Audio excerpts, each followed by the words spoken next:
HCS Connects. I'm Kelly Worrell with Hampton City Schools. Today we have a special guest with us, our Director of Special Education, Miss Kimberly Judge.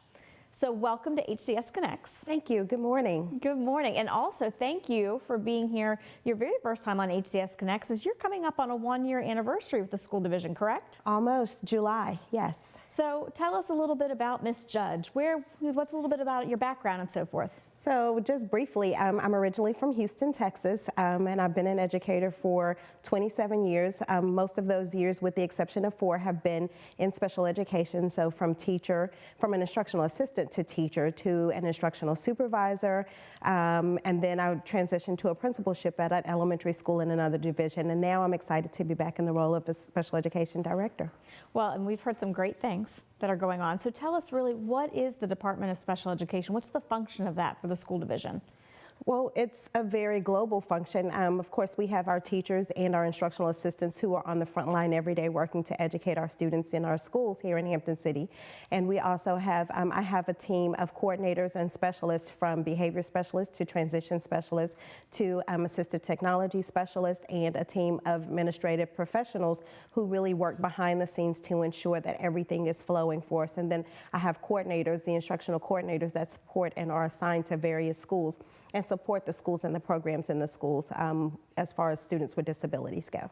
So when you talk about supporting the students within our schools, like what type of supports? How does that work? So there's instructional support, so helping to engage and empower teachers and to build capacity with regard to their skill set as they work with the students every day. So there's a lot of professional development opportunities.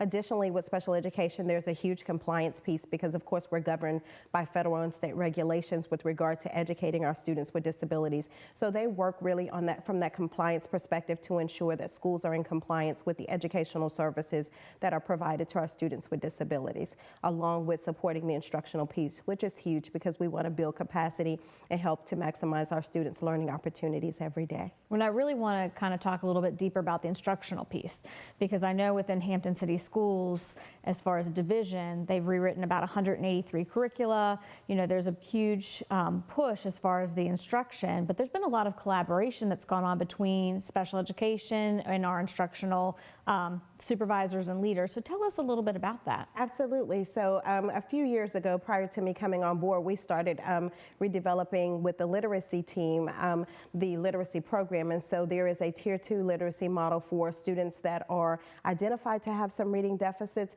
but are not identified as a student with disability. And so we saw the need for that with our students with disabilities. So we've developed a program at the elementary level and just recently expanded it this year to the secondary level, so middle school, with regard to decoding and comprehension for our students with disabilities. So we've worked with curricular writing and worked with our CIA team with regard to planning professional development, having professional development opportunities in our communities of learning with general education and special education teachers to help them understand the explicit instruction that has to take place. So our teams meet collaboratively. So we meet the special education coordinators. I have a team of coordinators that work directly with the literacy team of individuals at the division level, as well as a team that works with the math team.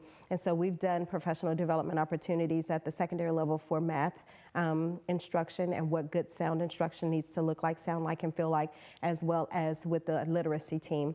We also have worked collaboratively. I have a team of individuals, to include my transition specialist, that helps and has been working on the curricular writing and gone through the curricular writing PD.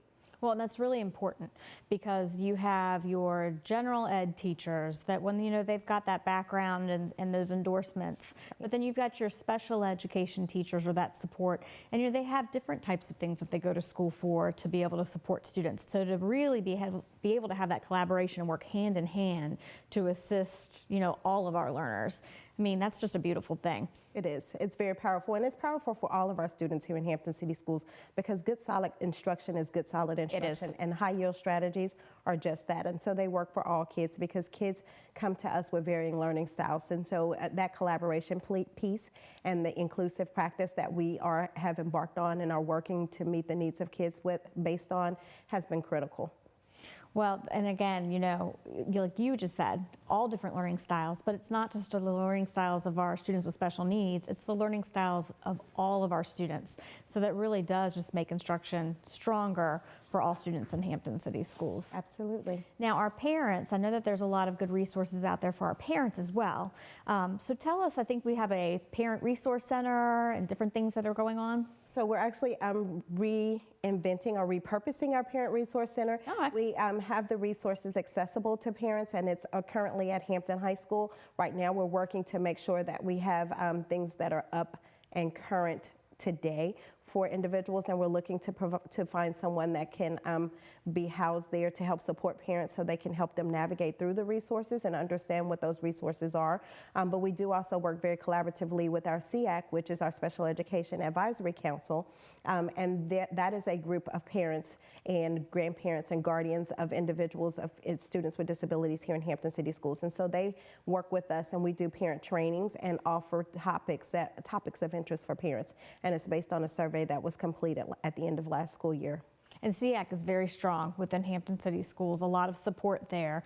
And I believe you all just had a resource fair that you all partnered up together. So tell us about the resource fair. So it was the second joint annual resource fair with the SEAC, so the Special Education Advisory Council, and our Special Education Department collaboratively. And what we did was our SEAC worked to identify and invite our business partners out. So from Community Services Board to Versabilities to the Virginia Department of Education, so transitional services, parks and recreation, summer camps, and some other agencies that are really critical, community nights. Agencies that are really critical to getting the word out there about what supports and services are there for our students with disabilities while they are still school age, and for many parents now as they transition from school age to adulthood. So what is accessible for our students that present with some disabilities? Additionally, I sit on the Mayor's Committee for people with disabilities here in Hampton City Schools, and so that partnership has been critical, and so they'll also be a vendor. They were also a vendor at the annual resource fair. So obviously this is just like you said, the second annual fair once a year, I'm suspecting. Yes. But there are opportunities for parents to learn about resources at any time during the school year, during the summer and so forth. Where would they go to find out any information that they're looking for? So the quickest recommendation is, because they have that partnership with their schools, is to first contact the schools and the school special education teachers and the leads that support those schools. And they also have coordinators that are assigned to every school. So between the schools and the coordinators, there are opportunities for them to get any of the resources that they get, information about the resources. As they transition into secondary, so middle and high school, we do have a dedicated transition specialist who works and participates in meetings, and she also does parent trainings once a quarter.